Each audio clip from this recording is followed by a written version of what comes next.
আপু, স্ত্রীর বীর্য কি হাজবেন্ড পান করতে পারবে? এটা নিয়ে একটি ভিডিও দিবেন। ধন্যবাদ ভাইয়া সুন্দর একটা কমেন্ট করার জন্য। দেশের এবং প্রবাসের ভাই বোনদের প্রতি সালাম। আসসালামু আলাইকুম। আমি প্রভাষক ডাক্তার রিক্তা পারভিন, হোমিওপ্যাথি এবং আয়ুর্বেদিক চিকিৎসক, চেম্বার সেবা হোমিও কমপ্লেক্স অ্যান্ড সেবা ডিজিটাল ল্যাব, উপজেলা মডেল মসজিদের পূর্ব পাশে, শিমুলিয়া, মাগুরা। আজকে খুব সুন্দর একটা বিষয় নিয়ে আলোচনা করব এবং বিষয়টি খুবই গুরুত্বপূর্ণ। সবচেয়ে বেশি ভালো লাগছে যে সবাই সচেতন হয়েছে। কোনো নেগেটিভ কোনো কাজ করার আগে, বিশেষ করে সেক্সুয়াল বিষয়ে, যে তারা একটু জানতে চায়, বুঝতে চায়, এতটুকু সচেতনা বোধ যে তাদের মধ্যে আসছে, এর জন্য অনেক ভালো লাগে। তো যাই হোক, আমার কোনো এক শুভাকাঙ্ক্ষী আজ কমেন্ট করছেন, আপু, স্ত্রীর বীর্য কি হাজবেন্ড পান করতে পারবে? এটা নিয়ে একটি ভিডিও দিবেন। ধন্যবাদ ভাইয়া সুন্দর একটা কমেন্ট করার জন্য।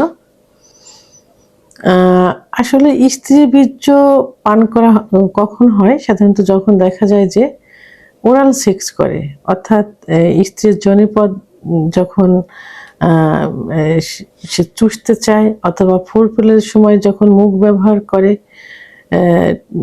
তখনই কিন্তু অতিরিক্ত উত্তেজিত হয়ে বীর্যপাত হয়ে যায় মহিলাদের। তা বীর্যপাত হয়ে গেলে অনেক সময় পুরুষদের মুখে যেহেতু যায়, খেয়েও ফেলতে পারে।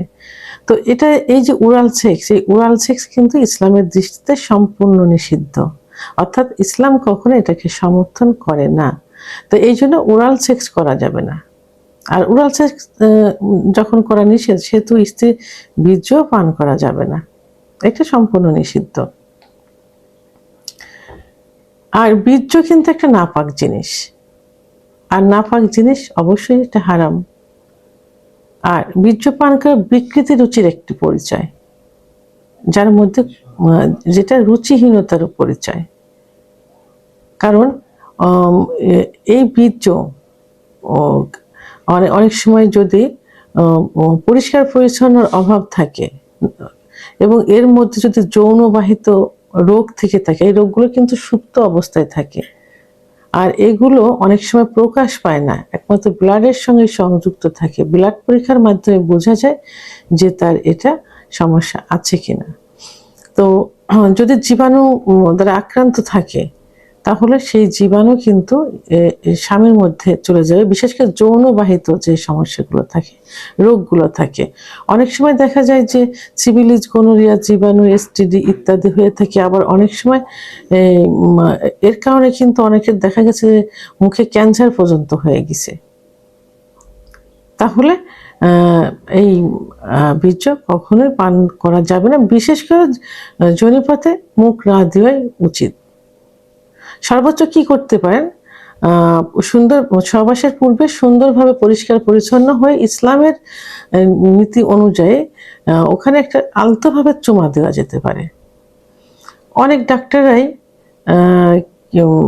মানে অল্প কিছু সংখ্যক ডাক্তার কিন্তু বলে থাকেন যে বীর্যে প্রোটিন থাকে, আর এই জন্য বীর্য পান করলে কোনো সমস্যা হয় না, সেটা কিন্তু সীমিত সংখ্যক ডাক্তার বলে থাকেন।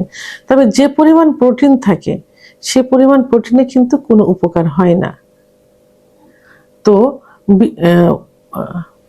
শরীরে কোনো উপকার হয় না, সে তো অবশ্যই বীর্যপান করা যাবে না। আর এটা অনেক সময় দেখা যায় যে পেটে গেলে এসটিডি রোগ হতে পারে এবং পরবর্তীতে এটা তার মৃত্যুর কোলে ঢলে পড়তে পারে এর কারণে। তো কারণ এটাতে যে জীবাণুগুলো থাকে, সে জীবাণু কিন্তু সুপ্ত অবস্থায় থাকে। তো সেহেতু স্ত্রীর বীর্য কখনোই পান করা যাবে না। ভিডিওটি সম্পর্কে যদি কোনো মতামত থেকে থাকে, অবশ্যই কমেন্টসের মাধ্যমে জানাবেন। আর ভিডিওটি ভালো লাগলে লাইক, কমেন্ট, সাবস্ক্রাইব করে আমার সঙ্গে থাকুন। আল্লাহ হাফেজ।